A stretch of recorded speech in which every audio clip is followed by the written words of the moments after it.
millions were watching when the host pulled out that folder. Trump thought it was just another question, until he realized Obama had set the stage hours earlier with a move no one saw coming. Nobody expected the room to go still like that, not during a primetime interview, not with millions watching. But right as President Trump leaned forward in his chair and repeated that line about Obama leaving the country in a mess, something changed on the host's face, something sharp, like he suddenly knew a secret the rest of the world hadn't caught up to yet, and viewers felt it instantly, a shift, a tightening of the air, the kind of moment where you lean closer to the screen without even realizing it. The set was in New York, inside a studio people had seen 100 times before, lights blazing, cameras circling, phones recording from behind the scenes. Trump was in his usual mode, confident, animated, repeating talking points he'd used all week at events across Florida and Pennsylvania. He pushed again on the same point. If Obama had handled that foreign deal the right way, we wouldn't be fixing this mess today. He said it with a smirk, almost relaxed. But the host didn't smile back. Instead, he lowered his voice, the way someone does when they're about to open a door nobody thought they'd walk through on live television. "Mr. President," he began, "there's something we need to address." Trump blinked. "Go ahead." The host reached for a stack of papers, sitting just out of frame. The camera operator sensed the moment and zoomed in slowly, following the movement like it was guided by instinct. The audience at home saw it, a thick folder with the words "declassified" stamped across the front. Not leaked, not rumored, fully released, fully real. The host continued. "About an hour before we went live, former President Obama released a public statement. It contains new information related to the deal you're referring to. I think viewers deserve to know what's in it." Trump's expression tightened. Not dramatic, just a quick flicker, the kind you catch only if you know what to look for. He hadn't seen the documents yet. Everyone watching could tell. The host opened the folder with slow, deliberate clarity. "These are official records. They detail intelligence briefings, internal memos, and testimonies from bipartisan officials confirming that Obama's actions actually prevented a crisis larger than what Americans were led to believe." For a moment, the air didn't move. Trump shifted in his seat, adjusting his tie. "Well, I don't know what that is," he muttered. "Nobody told me about that." The host lifted a page, reading it word for word, a quote from a high-ranking military advisor praising Obama's strategy at the time. Another quote from an economic analysis showing how his decision avoided a costly conflict near the Persian Gulf. A statement from one of Trump's own former advisors, acknowledging that the earlier criticism of Obama had overlooked key classified information. You could almost hear living rooms across the country reacting in real time. People in Atlanta dropping forks at dinner tables, someone in Phoenix turning up the volume, a couple in Columbus texting friends to watch immediately. It felt like an earthquake traveling straight through television screens.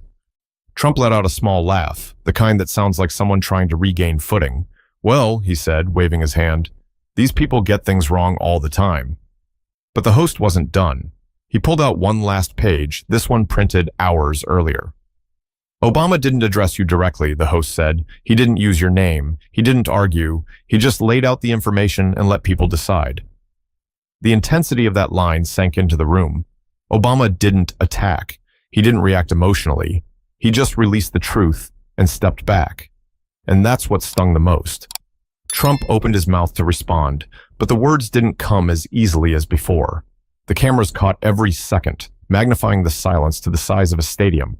Even the crew in the background stopped moving. The host folded the documents, placed them neatly on the desk, and looked at Trump again with a calm expression, almost too calm for a moment this sharp. "Mr. President," he said quietly, "Americans watching tonight will want to know your thoughts, because this new information changes the conversation." It wasn't loud, it wasn't dramatic, but it felt like the ground had shifted under the studio. Obama's move, quiet, calculated, precise, had landed exactly when it needed to. But what people didn't know yet was how deep the tension had grown between the two men long before this moment, and how everything that happened tonight had been building behind closed doors for much longer than anyone guessed. Long before that live interview, long before the folder hit the table and the cameras caught Trump off guard, something quieter had been building beneath the surface. Not dramatic, not explosive, just steady pressure. like steam trapped inside a pipe, waiting for the right moment to break through. It began months earlier in Washington, when conversations behind closed doors started drifting toward Obama's name again. Staff members talked in hushed tones. Analysts raised concerns about how the foreign policy deal was being framed for the public. Experts who had worked on the original negotiations worried that the truth was being bent so far out of shape that people no longer recognized what had actually happened. Obama heard bits of this from old contacts, former colleagues, and retired military officials who reached out from time to time. Still, he stayed quiet. He lived mostly in Chicago, spending his mornings walking near Jackson Park or stopping at a small cafe on 53rd Street, where he could blend in with regulars. People greeted him politely, some with excitement, but he remained low-key. He didn't comment on every headline. He didn't react each time his name was pulled into a political argument. One afternoon in late spring, Obama sat in a private meeting room at the Obama Foundation offices with two former advisors.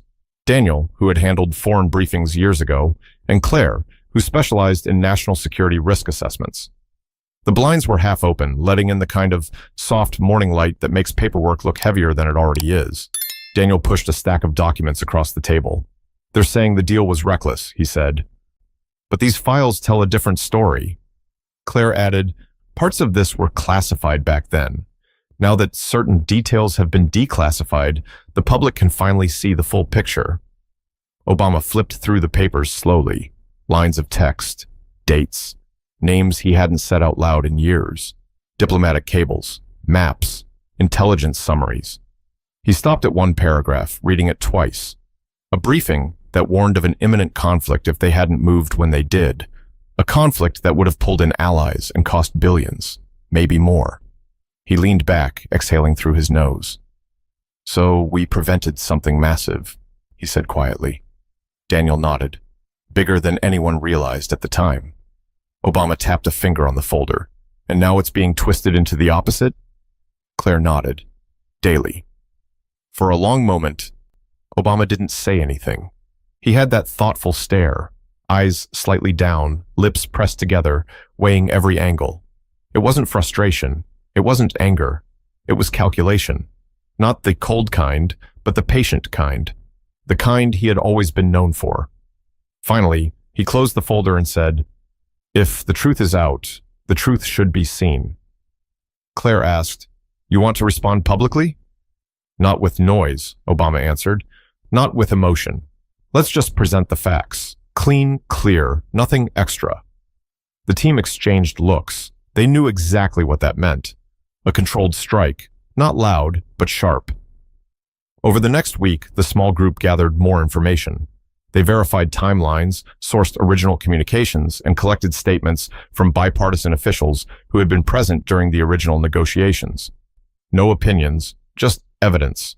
Straightforward, easy to understand, impossible to refute. During one meeting, Daniel said, "People are accusing you of hiding things, but this proves you are preventing a disaster." Obama rubbed his chin. "They need context, not a fight." Claire added, "People don't want drama, they want clarity." Obama replied, "Let's give them exactly that." At the same time, talk around Washington grew louder. In D.C. cafes, staffers whispered about the clashes between the current administration and the former one.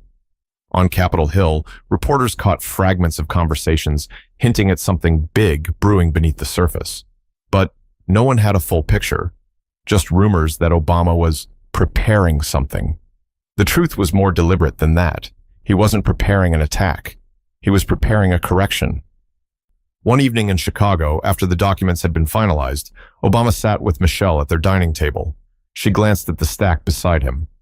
"You're going to release it?" He nodded. "It's time." Michelle gave a small smile. Not approval, not resistance, just understanding. "Make sure the tone sounds like you. People can feel when something comes from your heart." Obama returned the smile. "That's the plan." He spent the next few hours practicing his statement, not rewriting, not polishing, just reading until the words felt natural. His voice stayed low, steady, patient. It wasn't meant to excite anyone. It was meant to reveal something simple, the truth in full daylight. The recording happened the next morning inside a small private room. One camera, one microphone, No flashy backdrop, just Obama, the documents, and a message meant to cut through the noise. When he finished filming, he didn't look triumphant. He looked relieved, like someone who knew the truth had been placed in the right hands at the right moment. But releasing the video hours before Trump's interview was the part no one expected, and what happened next would turn a quiet correction into a national shockwave. Obama's team uploaded the video late in the afternoon, just as the sun began dropping behind the skyline in Chicago. The timing wasn't accidental. They understood how the news cycle worked, how digital platforms moved, how attention rose in waves. Releasing it too early would get swallowed by daytime noise. Too late, and it would slip into the next morning's clutter. This window, right before people settled down for dinner or flipped on the evening news, was perfect. The file finished processing, the thumbnail appeared, and with one quiet click, the statement went live. There was no dramatic music, no montage, no urgent tone. Just Obama sitting at a plain desk, wearing a simple gray suit, with a stack of documents beside him. He looked directly at the camera, hands folded, steady and sure. "Good evening," he began. "I want to share some information that was previously unavailable to the public." His voice didn't rise or fall. It flowed with the same calm he'd always been known for. He continued, "There has been a lot of conversation lately about a foreign policy decision made during my administration. Much of that conversation has left out context. So tonight, I'm presenting the full record, recently declassified material, bipartisan testimony, and factual reports that were not accessible to the public at the time." He didn't point fingers. He didn't mention Trump. He didn't respond to any personal criticism. Instead, he moved page by page through the documents, explaining key points in a way anyone could follow. He showed the intelligence briefing predicting a regional conflict within months if the negotiation hadn't been completed. He showed maps illustrating projected areas of confrontation. He revealed testimony from military and diplomatic leaders confirming that the deal had neutralized a threat far larger than Americans were aware of. One clip in the video struck viewers the hardest. Obama held up a report and said, "If this agreement had not gone through, we would be facing a crisis today that would involve multiple nations and cost countless lives." No theatrics, just truth. And that's what made it powerful. Claire and Daniel watched from the Chicago office as the view count climbed. At first it moved slowly, 10,000, 12,000, 14, but then someone shared it on social media. Then a journalist retweeted it. Then a former military officer commented under it, confirming the accuracy of the documents. Within minutes, the video took off. Across the country, phones dinged with notifications. People texted friends, "Look what Obama just released." Newsrooms sent interns scrambling to verify the documents. Producers in New York, Atlanta, and Los Angeles huddled around screens, checking timestamps and source links. Even lawmakers in Washington forwarded the clip to staffers, asking, "Is this real?" But Obama didn't stay to watch the numbers rise. After the team confirmed everything had uploaded correctly, he simply said, "Good work," grabbed his jacket, and headed out. Michelle met him near the elevator. "So it's done?" "It's done," he replied. "How do you feel?" "Like I carried something heavy for a long time and finally set it down." They walked out into the cool evening air. Cars rolled past on Stony Island Avenue. People waited at crosswalks. Life moved as usual. If you didn't know what was happening online, you'd think the day was just another Tuesday. Meanwhile, in New York, the host preparing to interview Trump was handed a printed summary of Obama's statement. He scanned the first page, eyebrows lifting just slightly. By the time he reached the briefing excerpts, he looked up at his producer. "Does Trump know about this?" The producer shook his head. "Not yet." "And this is verified?" "3 different sources confirmed it." The host exhaled. "This changes everything." Back in Washington, Trump's communication team scrambled. They saw the video within minutes of its release. A few aides watched it together in a conference room. One whispered, "This is going to blow up." Another said, "Do we respond now or after the interview?" Someone suggested prepping Trump immediately. But a higher-ranking advisor said, "If we show him now, he'll go in angry. Let's keep him steady until he's on air." It was a mistake they would regret. As the final hour before the interview approached, Obama's video spread like wildfire, shared in group chats, posted on forums, flagged by journalists. Commentators began discussing it even before understanding its full implications. Meanwhile, Obama returned home, placed his keys on the counter, and sat with Michelle on the couch. They turned on the television, not as to watch the reaction, just to unwind. A news alert popped up at the bottom of the screen. Former President Obama releases new declassified information ahead of Trump interview. Michelle glanced at him with a small smile. You timed it, didn't you? Obama shrugged lightly. People deserve clarity before being told what to believe. She touched his arm. Let's hope they listen. But while Obama settled into a quiet evening, the studio in New York was preparing for a moment that would flip the conversation nationwide, and no one, least of all Trump, was ready for what was about to happen on live television. By the time Trump stepped into the studio that night, the air carried a kind of sharp anticipation. Subtle, but definitely present. Staff members moved with careful focus. Sound technicians adjusted microphones twice, and the host read through his cards with a steady expression that didn't match the storm quietly gathering behind his eyes.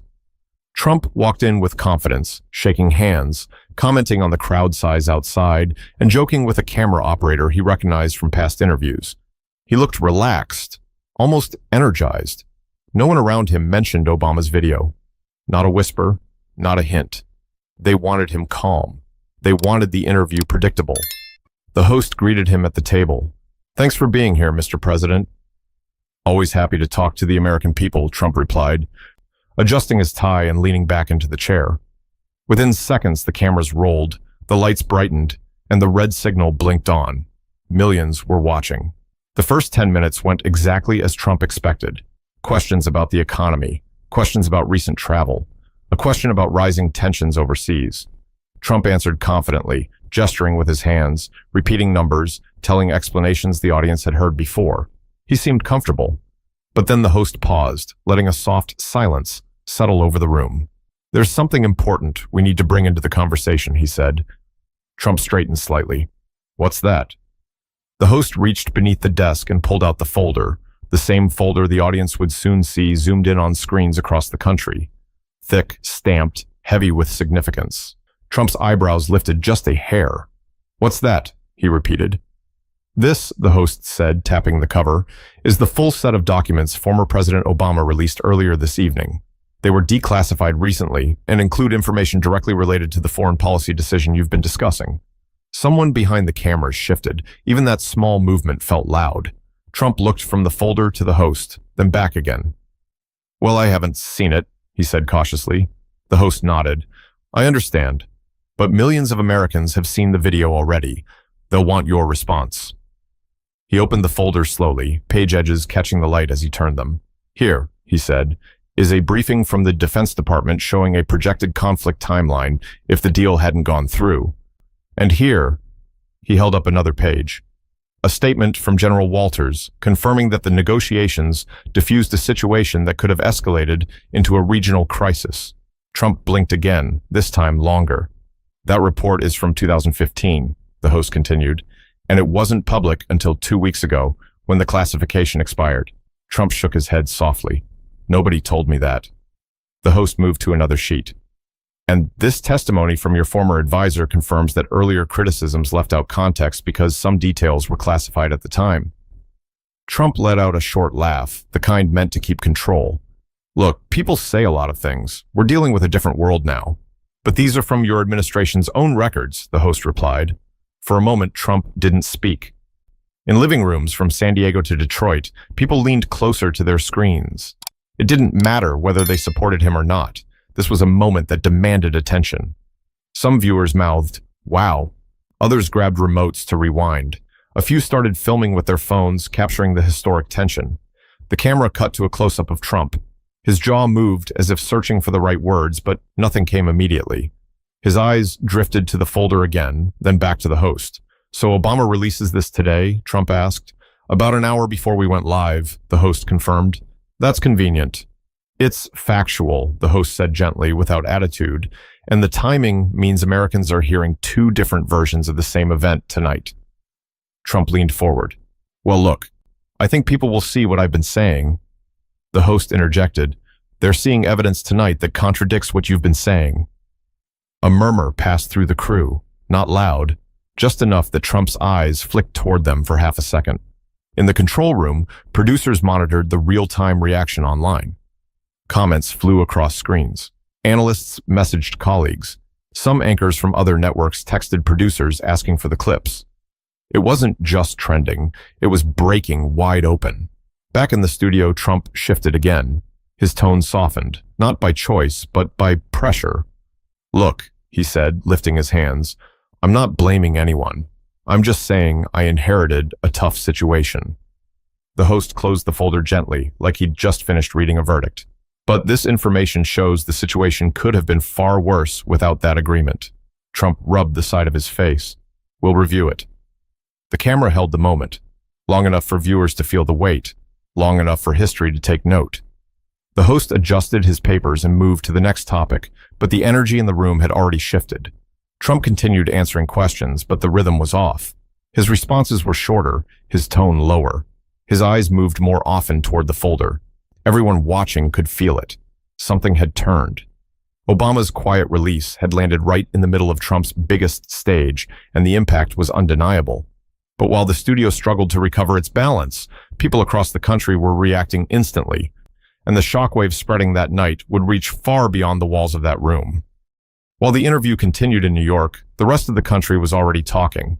Not in that loud, chaotic way people argue online, but in sharp, emotional bursts. Shock, disbelief, laughter, confusion, and everything in between. It felt like every living room, cafe, and dorm lounge turned into a mini debate hall the moment the host unfolded that folder. In Atlanta, a family gathered around a large flat screen in their living room.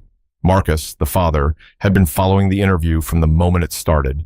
His teenage daughter, Tiana, walked through the room holding a bowl of popcorn. "What happened?" she asked, stopping mid-step when she saw her father frozen in place. Marcus pointed at the screen. "Girl, you need to sit down. You're not going to believe this." Tiana dropped onto the couch. "Is that the deal they always fight about?" "Yep," Marcus said. "And your boy Obama just brought the receipts." She squinted at the screen. "Wait, he released something right before this?" "That's what it looks like," Tiana whistled. "That's wild." But hundreds of miles away in Lincoln, Nebraska, a completely different reaction took shape. At a small diner off O Street, 4 friends sat in a booth finishing late dinners. The place smelled like fries and coffee, and the flicker of a TV mounted above the counter lit up the room. The sound wasn't loud, but loud enough that the group could follow the tension. "Hold up, what's he holding?" asked one of them, pushing his plate aside. His friends squinted. "Some kind of document Obama dropped earlier." "Obama did what?" "Released something. Looks big." The waitress stopped mid-pour with a coffee pot dangling in her hand. "Is this real?" she asked the booth. "Looks real," one of the guys said. "Look at Trump's face." The waitress leaned in, whispering, "It's rare to see him thrown off like that." Across the country, similar scenes played out in small, ordinary places. Gas stations, grocery store break rooms, airport lounges, but nowhere was the reaction livelier than on college campuses. At UCLA, a group of students crowded into a common room where someone had plugged a laptop into a projector. The instant the host lifted the folder, groans and bursts of laughter erupted. A communications major named Layla shouted, "This is going to be in textbooks one day." Her friend Josh waved a hand in the air. "Dude, he didn't even prep for this. Nobody told him. They set him up."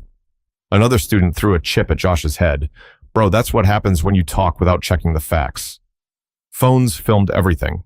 Students yelled commentary at the screen like it was a playoff game, but not everyone reacted with humor.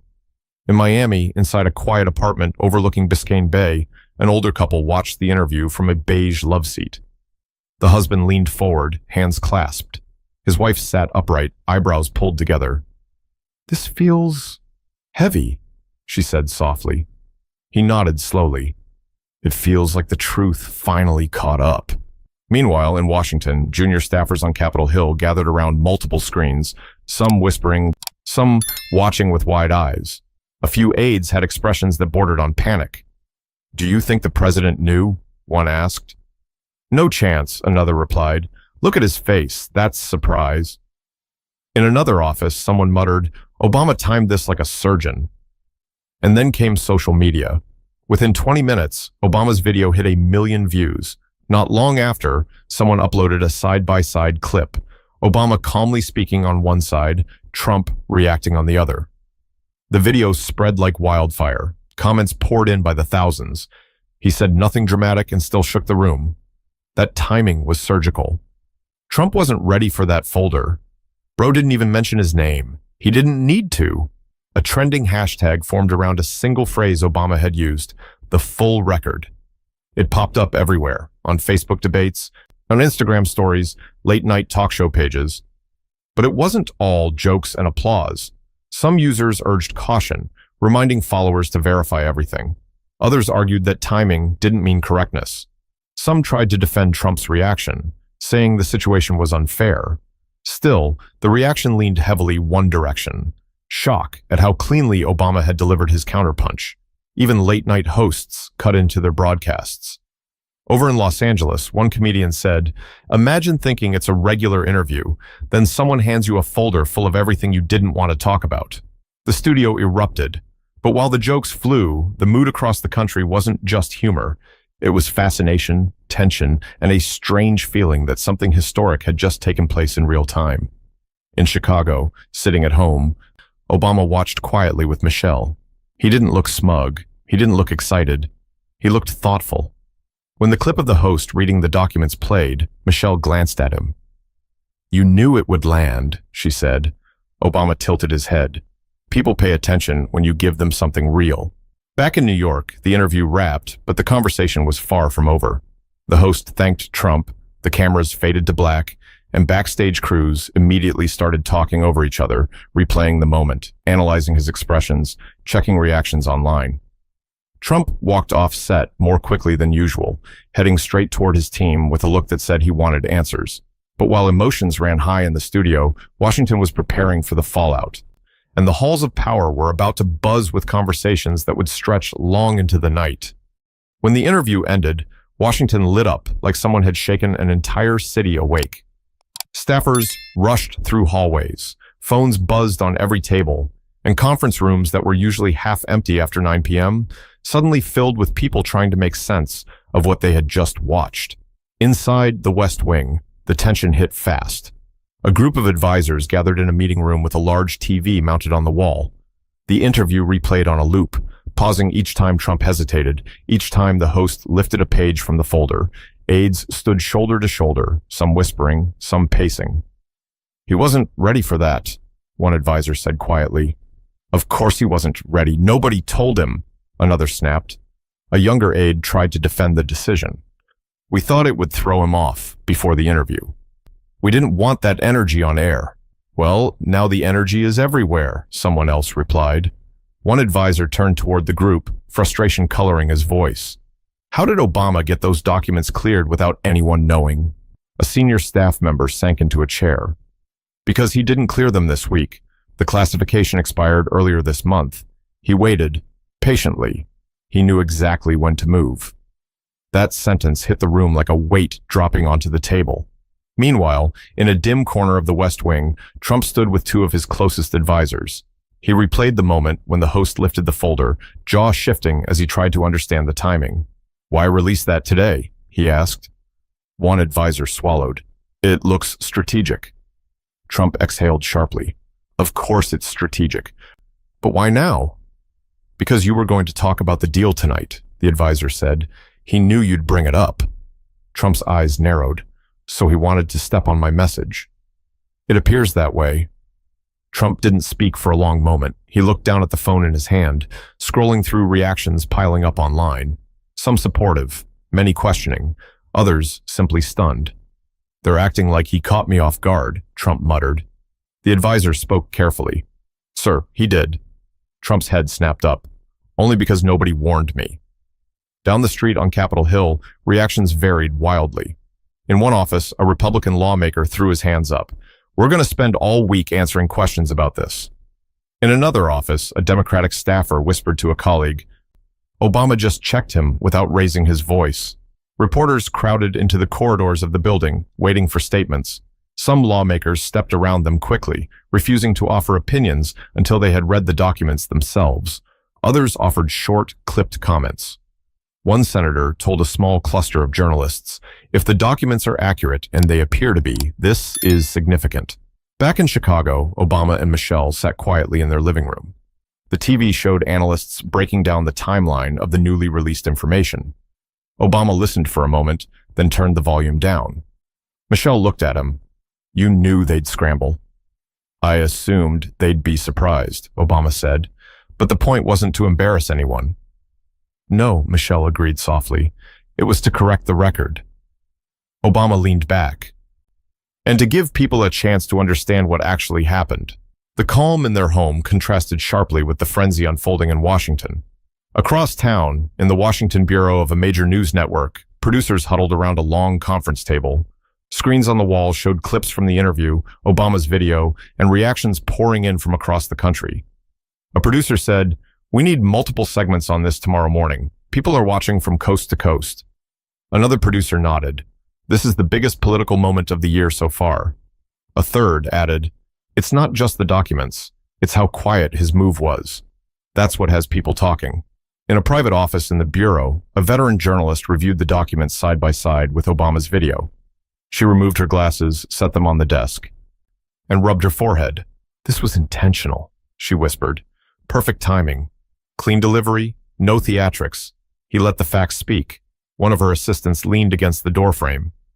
"Do you think Trump will respond?" "Oh, he'll respond," the journalist said. "But the first move wasn't his, and that matters." Back at the White House, Trump finally sat down with several advisors. Papers scattered across the long table. Screens displayed snippets from different networks. Trump tapped his finger on the table.